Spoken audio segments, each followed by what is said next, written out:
Kids, or not kids, I mean, really all ages. A lot of people, they learn in learning, they're giving back, right? So like I learned to be a teacher.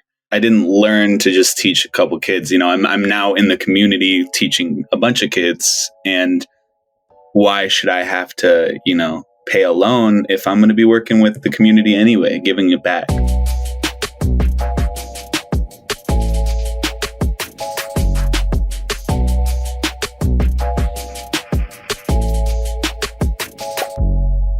My name is Ashanti, and welcome to the Taking Off the Mask podcast, where men get real. Men of all ages and backgrounds come to this space to talk about the masks we wear. When we describe a mask, we're talking about the front of the mask being the things that we gladly let the world see, and the back of the mask are the things that we don't talk much about. Maybe think about it for yourself. What are the things that you're gladly talking to friends and family and colleagues about? And what are those things that you're not talking about or you're leaving out? Today is a face-to-face episode with Wenceslao. Wenceslao is talking to one of the teachers at Cal Academy, Craig Galvin, a math teacher who really gets into the mask and what he feels, what he shows and doesn't show. Craig Galvin is also the peer mentor for the Ever Forward Club at Cal Academy.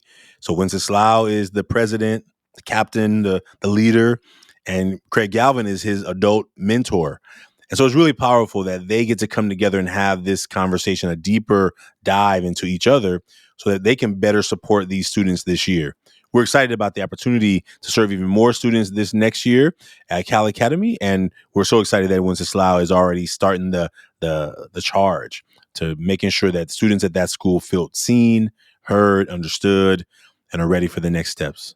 And I really have a feeling that today's episode really helped Wenceslao in a lot of ways. Wenceslao has been with us since he was in the 7th grade, summer between his 6th and 7th grade, or was 7th and 8th. Between 7th and 8th, he came to us. And he was an amazing young man.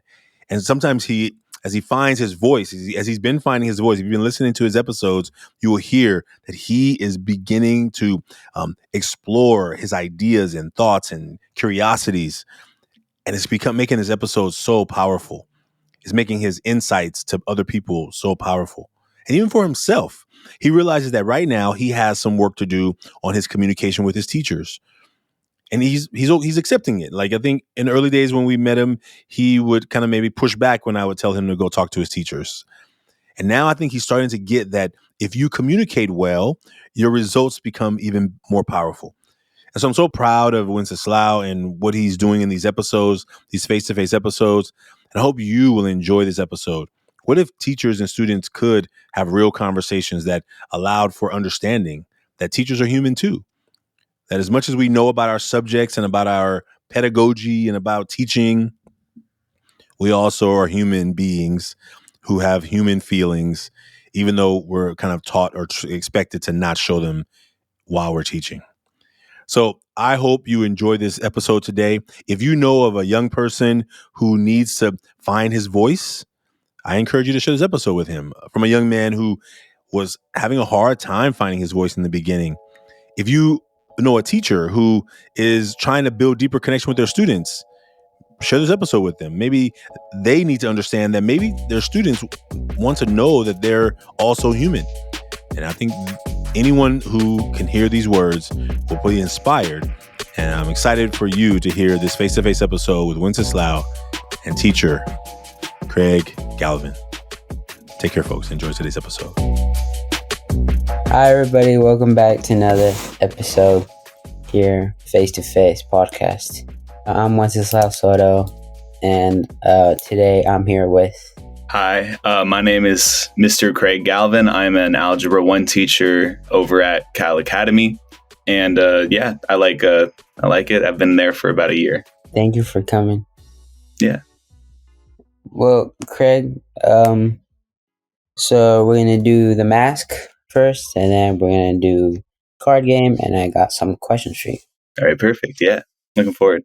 Let's just go with the mask and take some time and write out And on this front side, we're just doing how we present ourselves to be correct. Yes. And how many should I be writing down, you think? How many you want?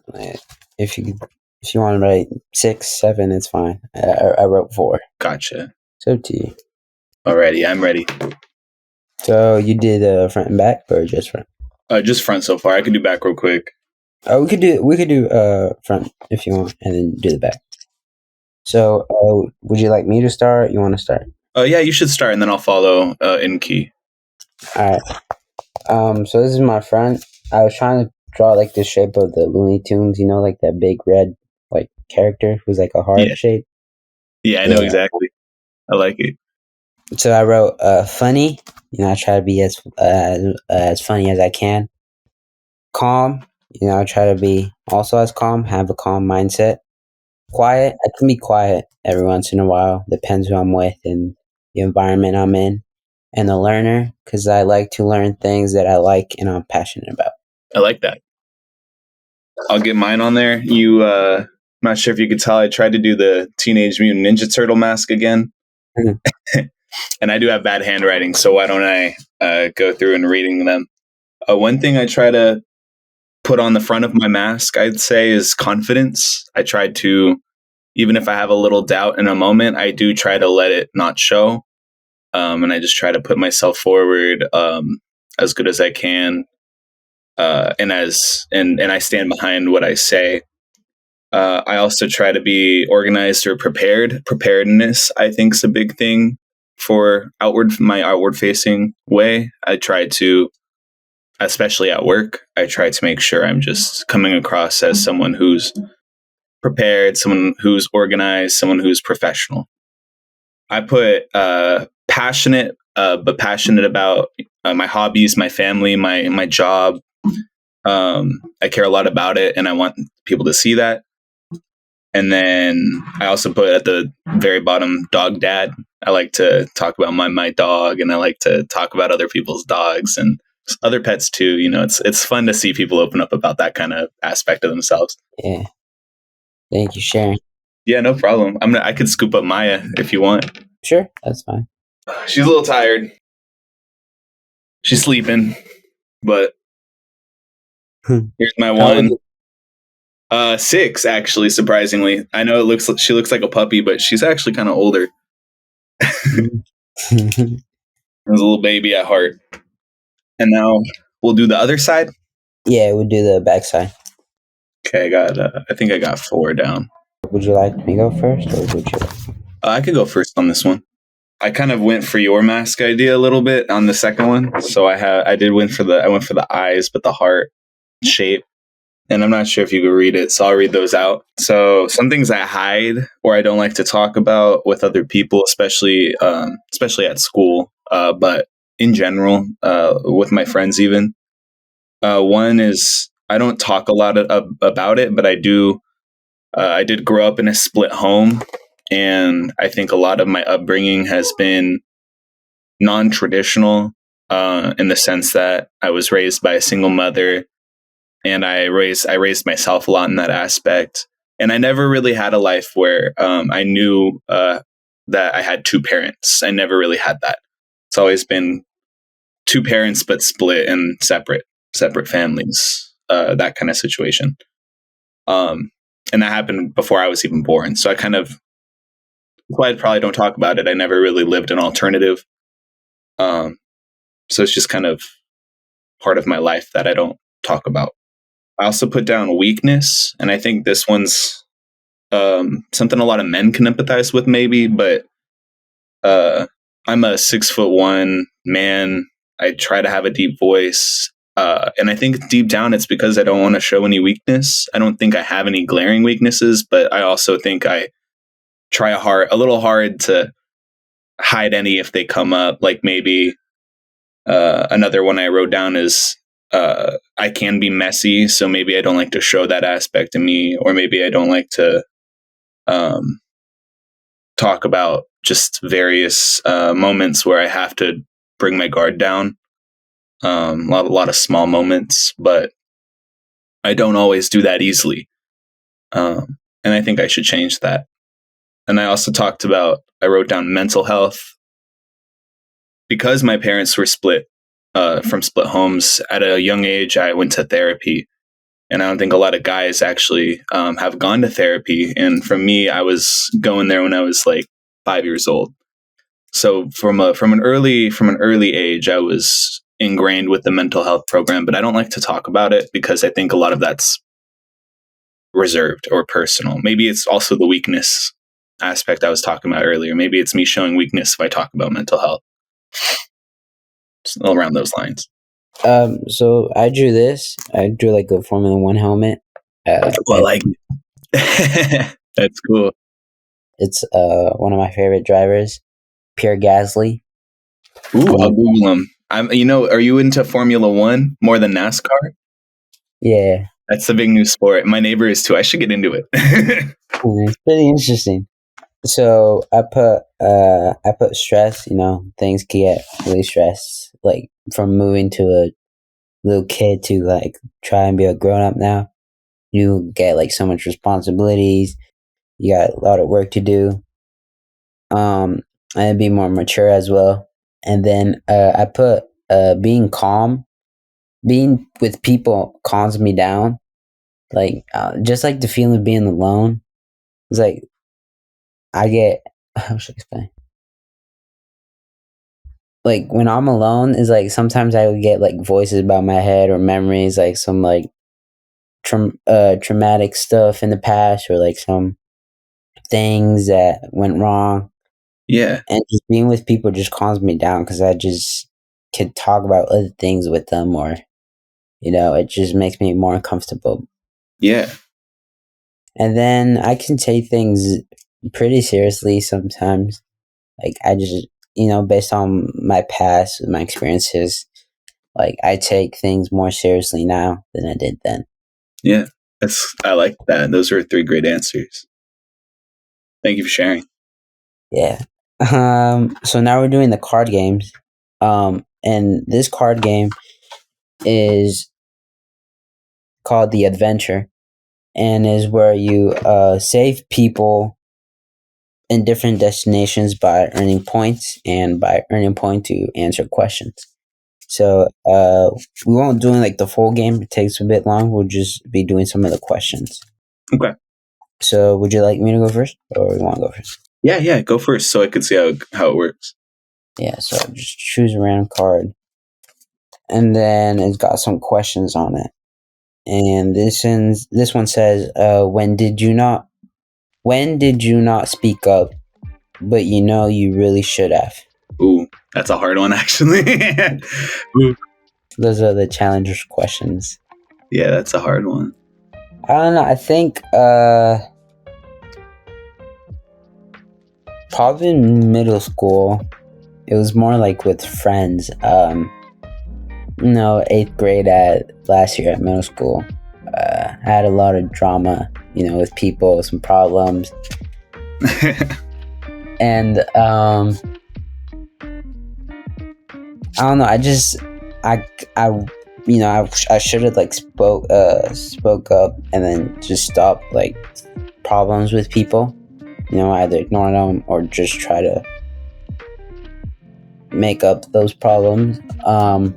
But I didn't, and I guess that really affected me. I guess I didn't concentrate a lot in school. I had bad grades at school.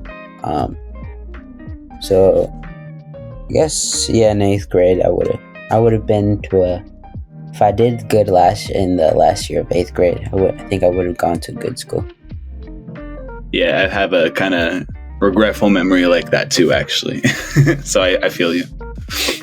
So I got 10 cards facing down in front of me. Just pick a number between 1 and 10. I have a lucky number 4. I'll go with 4. This one says, what are you most afraid of? Ooh, that's a hard one. What am I most afraid of?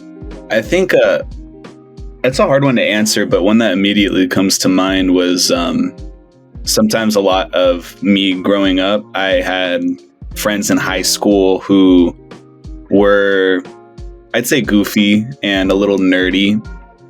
And I would go from that group into college or community college. And at first, I didn't want to have the same friends. I wanted to be cool, and I wanted to have friends that would be doing cool things, or like having a bunch of, like, I liked people who drove cars, like really fast cars, stuff like that.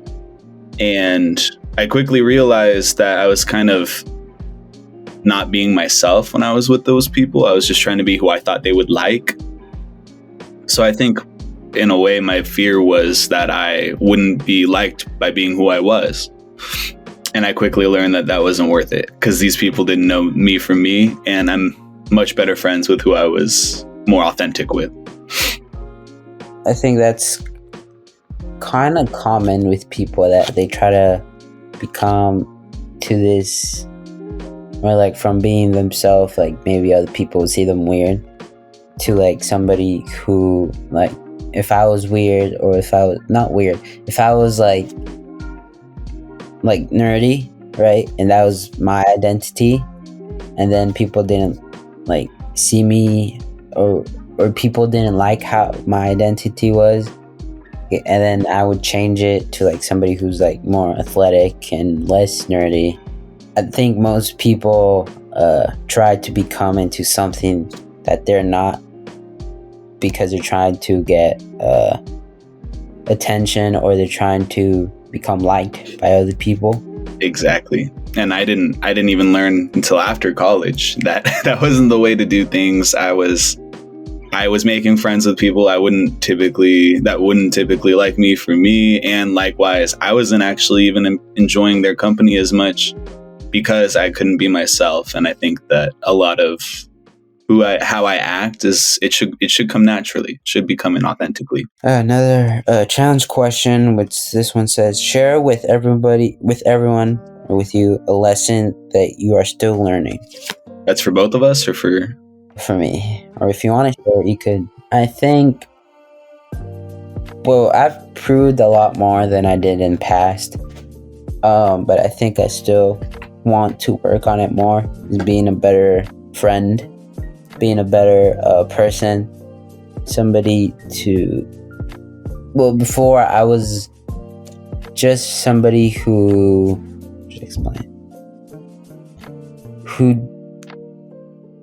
didn't think before they like talked, who just like I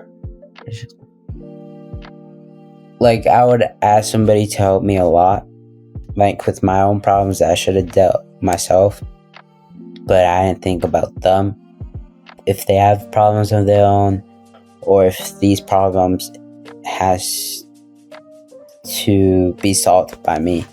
So and then also being I affected other people as well in the past, but I guess, yeah, just being a better friend than I was before, and being a better person. So I'm still trying to do. That's a hard one. Honestly, I think that it's one of the most important battles, but it is also like one of the hardest to do, because a lot of the times when we mess up, we don't know we are. We don't know we're not being a good friend until we're told it. That's how it happens, at least in my experience. So it's a hard one, and I think that's a good one to want to, learn. Let's do. Yeah, it's your turn. Just pick a number 1 to 10. Pick the same number if you want. I'll do 8. 2 4s. This one says, a characteristic of myself that I don't talk about much. This one, I sometimes talk about it, but I definitely don't talk about it a lot. I tend to, with a lot of people, I prefer to be by myself, actually. Sometimes I like the isolation in controlled ways. I don't like to be alone all the time, but I do like a good night by myself. And I think I don't tend to tell my friends or even my family that, because it hurts them a lot of the time to hear that I'd rather be by myself than with them. So I try to just go with it and be with people and have a good time. Like if I make plans with friends, even though I'd rather be by myself that night, I'd still go through with what I said I'd do. But I don't like to tell them like, hey, To be honest, I do like to be at home sometimes. I would like to be at home right now. Instead, I just put up with it. I go out with them. I hang out with them. And I think a lot of it has to do with who I am. I call myself an extroverted introvert, where I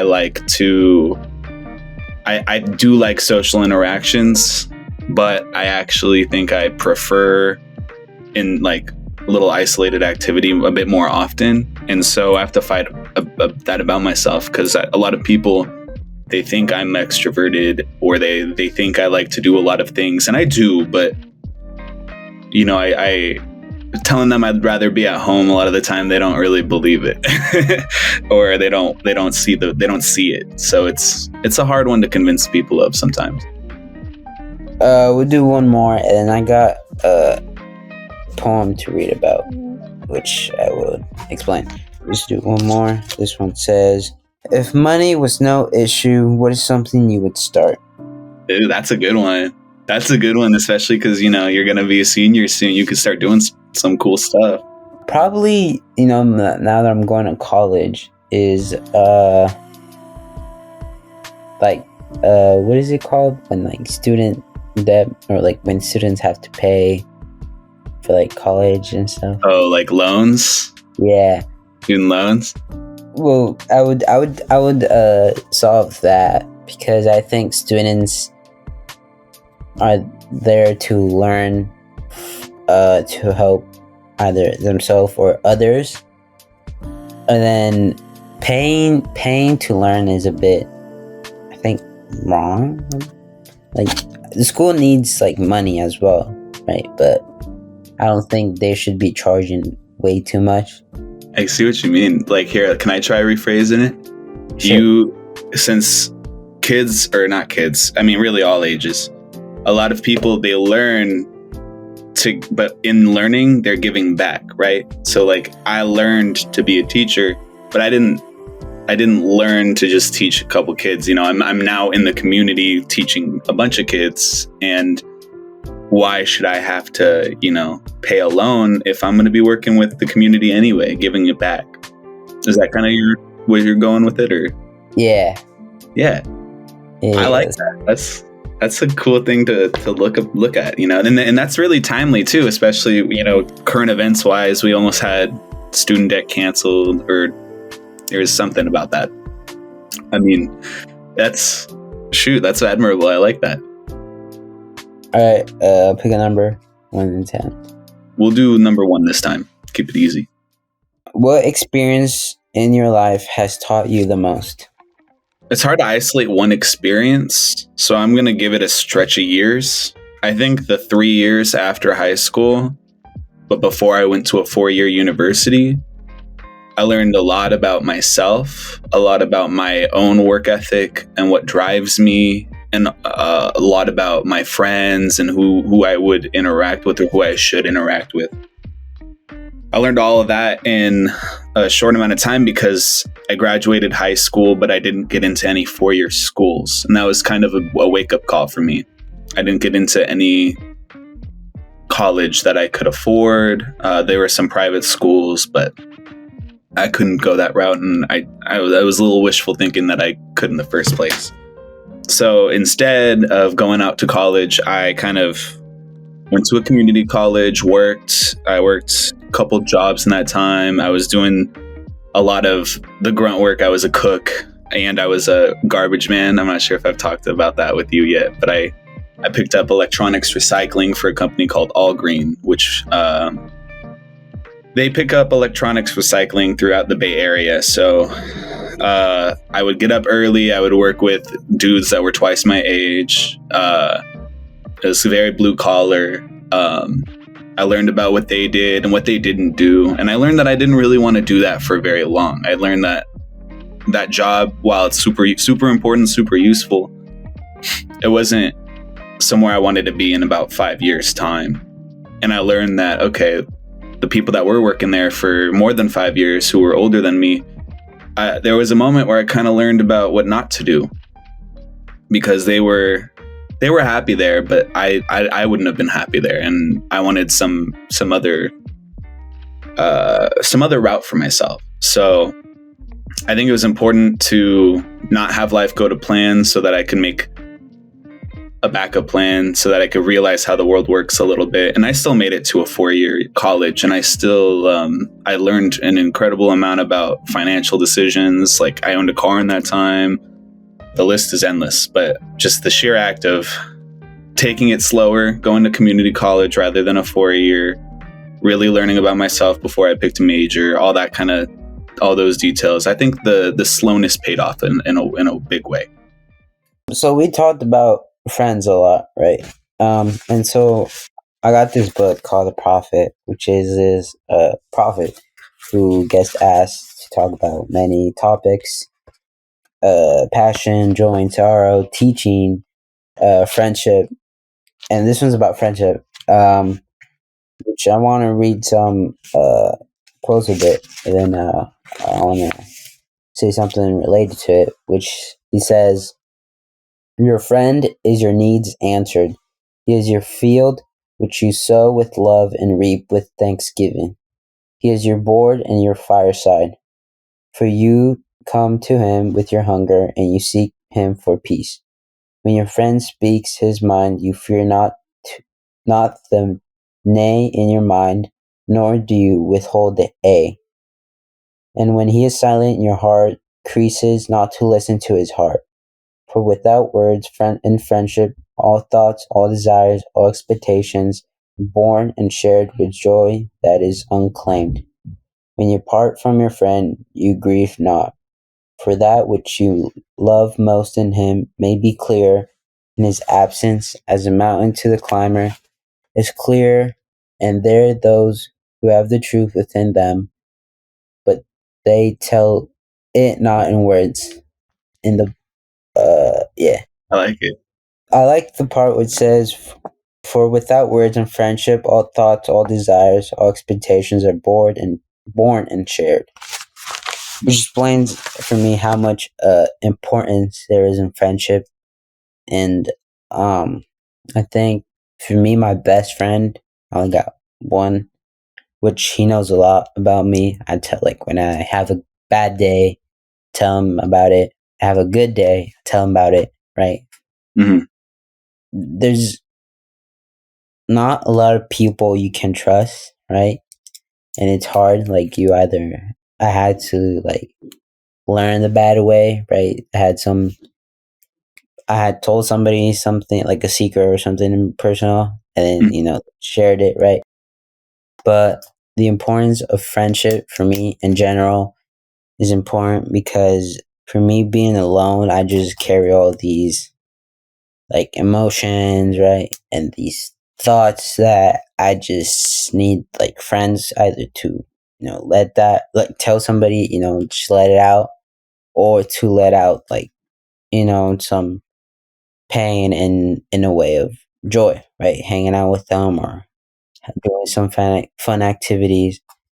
And for me, that quote expresses that. I like your quote, especially towards the end. I wish I had it in front of me, but there was a part where you said, where ideas are born, something about ideas being born and bounce between. Was it? I think it was towards the end of the quote that you picked out. I don't see any ideas. I'm sorry. Oh man, it's okay. Something about, maybe it wasn't ideas, but it was something you could bounce with your friends. Something about having a shared connection with your friend that you would. Your friend is your needs answer. He is your field which you sow with love and reap with thanksgiving. I think that was it.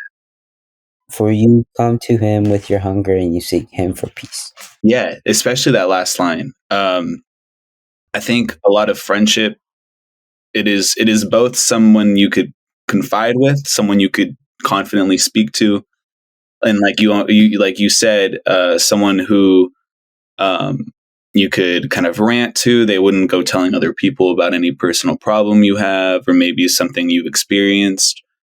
And you could also feed them ideas and gain power. That was a powerful quote. I think the friends in my life, and I'm looking back, the ones that stuck with me are the friends that with me and the two of us together, we're moving forward and we're bouncing not just ideas off of each other, but maybe goals.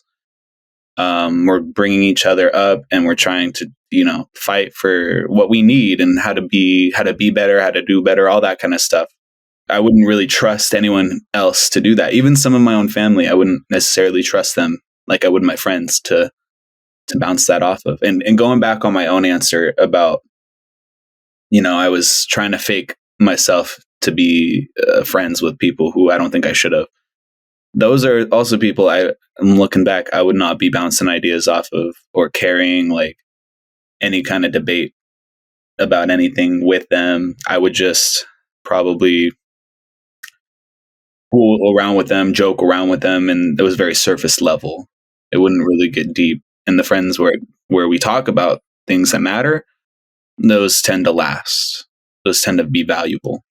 So I would just mention one more, and then I got some questions. So you're a teacher at Cal, at my school, right? And this one talks about teaching. And then I feel that you aren't just a teacher, but you're also a friend. Like when you're not teaching, you're always talking with like the students and like talking about, things you like have in common, like sports, or, we had a conversation about video games after the clubs. And interest. And I feel that most teachers don't have that same. Mm-hmm. I think either they just don't want to, or they have trouble doing it. And this one, this quote says, the teacher who walks in the shadow of the temple among his followers gives not his wisdom, but rather his faith and his loveliness. If he is indeed wise, he does not bid you enter the house or of his wisdom, but rather lead you to the threshold of your mind.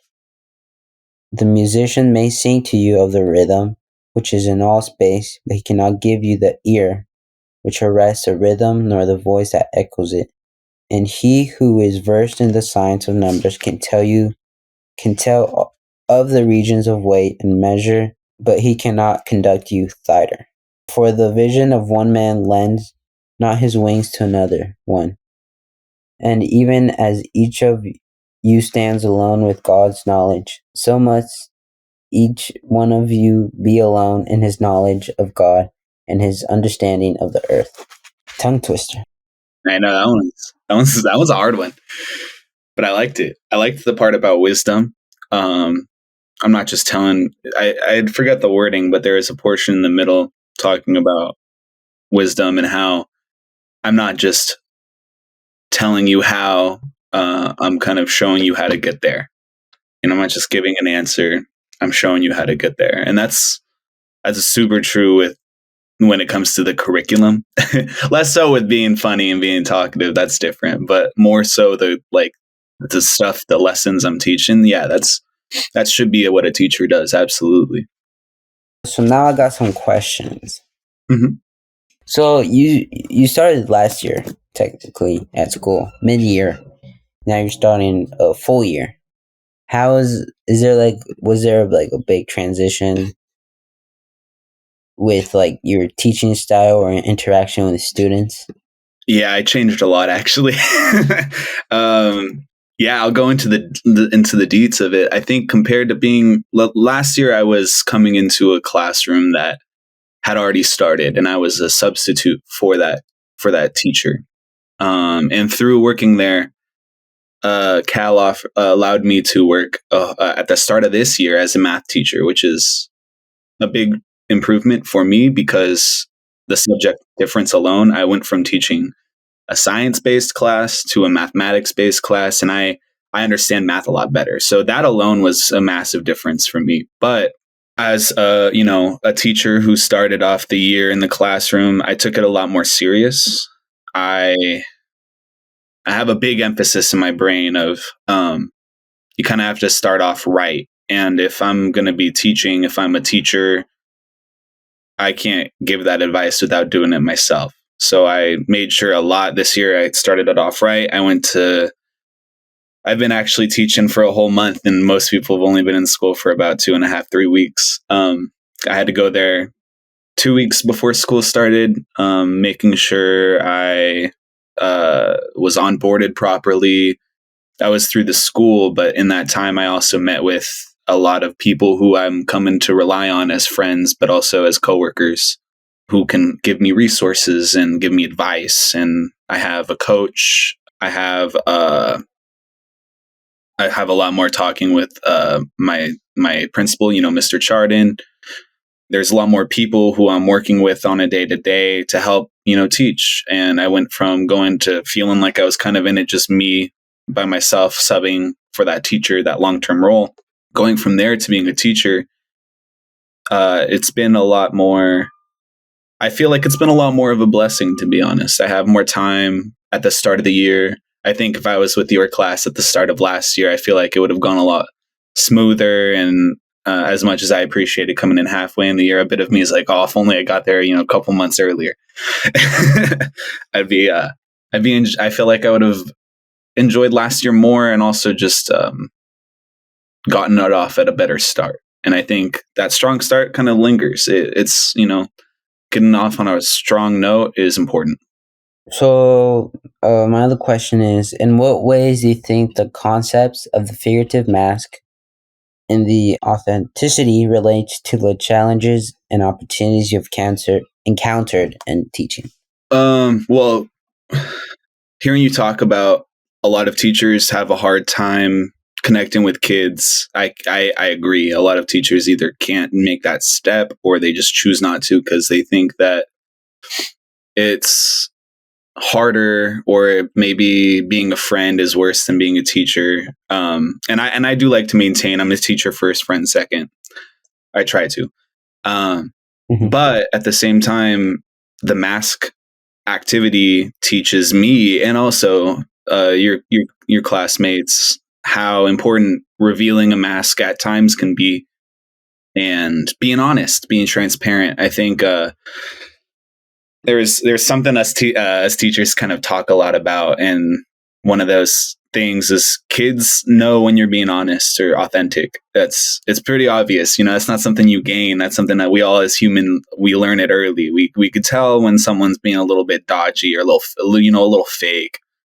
So I think those teachers that are a little fake or a little dodgy, I think they just have a hard time revealing a little bit of the mask, letting some of their humanity slip. And I think it's important to let a little bit of humanity slip, because hey, you're getting into high school, you're starting to get a little bit more knowledge about empathy, about human interaction. Why should I be fake? Why should I try to stonewall myself? I like to be a little bit goofy and talk about sports, talk about games. I feel like school is important.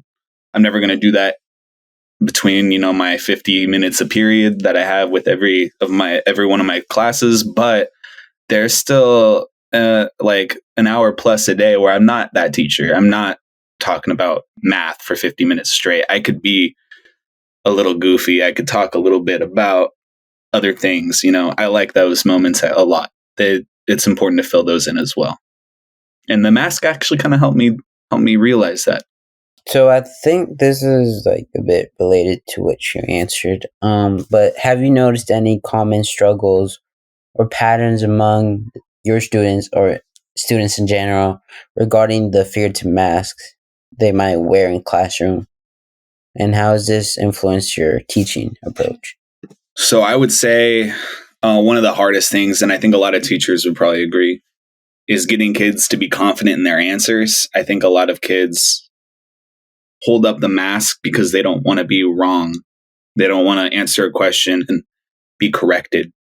So if I ask a question in class, a lot of the time kids are like, I don't know, and they'd rather just not answer at all than answer and be incorrect, which is not the point. As a teacher, it's okay to be incorrect. It's okay that we talk it out and work through the problem, because I wouldn't know what you're thinking if I heard I don't know. not useful to teaching. If I get it, I don't know. But if I get an answer it's an attempt, but it's wrong, then I could see the thought process, and I could see, all right, well, which step do we want to focus on into getting the right answer? So in a lot of ways, I want kids to lower their mask a bit and be okay with being wrong, or be okay with being a little uncomfy in their answer to any kind of math question, because, that's part of life. Is when you're learning new things, it's going to feel uncomfortable the first time. When you learn to drive, you might already be learning when, but you're going to go slow at first because you're learning something new, and it's something you don't want to just jump right into. It's something you want to ask questions on. So you've became interested in the Ever Club when I was trying to start it this year, which I did. And you're helping me run it. But how is your involvement, or now that you know about it, more about the club and what we do, how does it influence your teaching and your approaching? After being in the club or being here, how does it change your teaching? Honestly, I think the biggest thing so far, it's been a little early. I read mostly about the club a couple weeks ago, so I'm becoming more familiar with the club as we go. But already, I'm sensing a huge change in how I think about the mental health of the student I'm talking to. I'm trying to read body language, and maybe there's a day where I see, it's not been a good day, and I could tell that without having to ask. I could just sometimes tell in interaction or behavior, body language, etc. And I think about the mask, and I think about Ever Forward, and I think about all these things that could be at play, and I try to consider what might be a good reaction on my part to make any kid in my class both A, still participate, still get a little knowledge out of it, still be involved, but B, make sure they're still comfortable, and make sure that we're still tackling their own problem first. I don't want to force them to answer a question. I don't want to,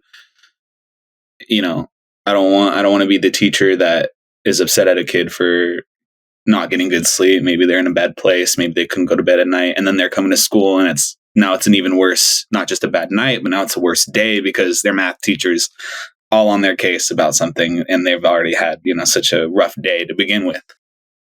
I've been a little bit more cognizant of that, and I don't know, as I stay with the program, as I learn a bit more, I think I'm starting to get a better grasp of what are various different things that a child can experience, because I know my mask. I don't know everyone's mask. I need to look out for that. I have a few more, just little questions. In your experience, how can the Ever Club benefit both students and teachers in creating a positive and authentic school? I think being open is a big aspect of the Ever Forward Club. At least early on, so far, we've experienced a lot of just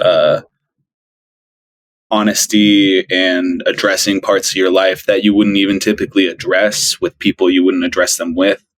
And all those things combined, I think it helps us work together. And I think that's a big goal with the school, especially, is I get to see a little bit more from the kids. They see a little bit more from me.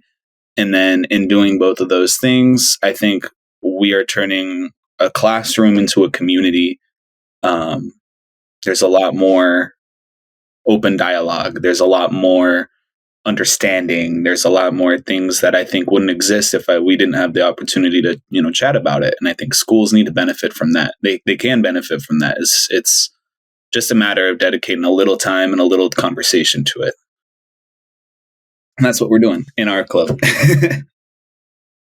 Yeah, you answer this question. You can elaborate a bit more.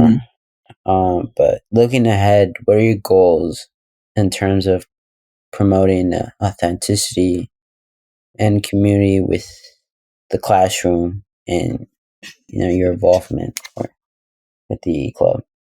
I think in my class, I think a lot of it is just purely asking questions, and I think genuine questions too, not just like a quick "Are you good?" but more deep down, more like a heartfelt attempt at identifying maybe if there's something that is outside of the school that is involved with an interaction, like maybe a bad day or maybe a bad week or maybe something happening to oneself that's a bit of a milestone to their life, but it's making them not focus on math.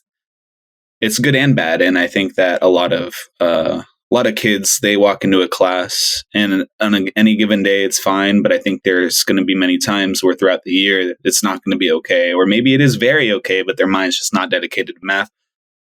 My biggest plan so far is, again, just incorporating the genuine questions and creating like an air of, well, around Mr. Craig, you could, you don't have to act like you're perfect. If it's a bad day, be honest, and then I'll read that and have a little bit of a change of heart or change of tone. Maybe I'll let that day kind of happen and go easier, but also just make sure the lesson's still getting taught.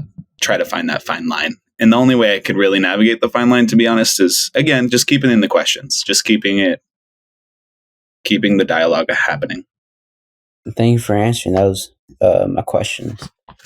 So, you got any questions for us or for me? No, other than the obvious, thanks for having me. I really liked talking about this. This is the kind of subject matter that I really like to see coming from, especially you, Wen, but like I'd love to see a lot more kids participating like you do in our club, and it makes it a whole lot better just to have that experience for kids. They need to have the ability to just let their heart drop a little bit, let their feelings go a little bit.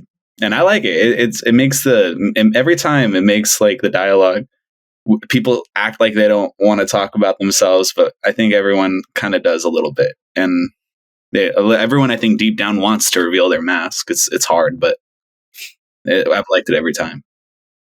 So just to like conclude, I got this last one. Talks about pain. Mm-hmm. It says, your pain is a breaking of the shell that encloses your understanding, even as the stone of the fruit must break, that its heart may stand in the sun. So you must know pain. And could you keep your heart in wonder at the daily miracles of your life, your pain would not seem less wondrous than your joy, and you would accept the seasons of your heart, even as you have always accepted the seasons that pass over your fields, and you would watch with serenity through the winters of your grief. Much of your pain is self-chosen. It is the bitter potion by which the physician within you heals your sick self. Therefore, the physician and drink his remedy in silence and tranquility. For his hand, though heavy and hard, is guided by the tender hand of the unseen. And the cup he brings, though it burns your lips, has been fashioned of the clay which the potter has moistened with his own sacred tears. That's a powerful one. Pain is a hard topic too. Yeah, pain is something that is painful, but also can lift you up and make you become a better version of yourself. And that's where I think I was talking earlier about discomfort. I think that in a way is pain. It's not.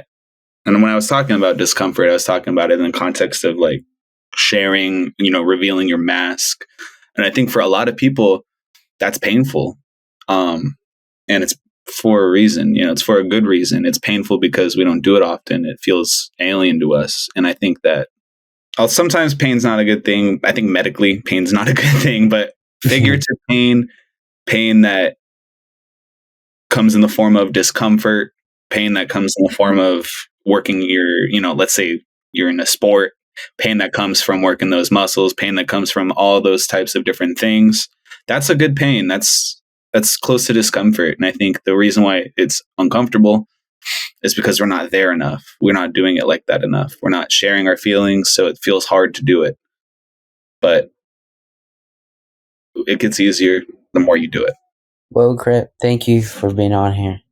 Hey, yeah, this was great. I liked it. This was awesome. Thanks for having me. Had fun here in this podcast, this episode with you.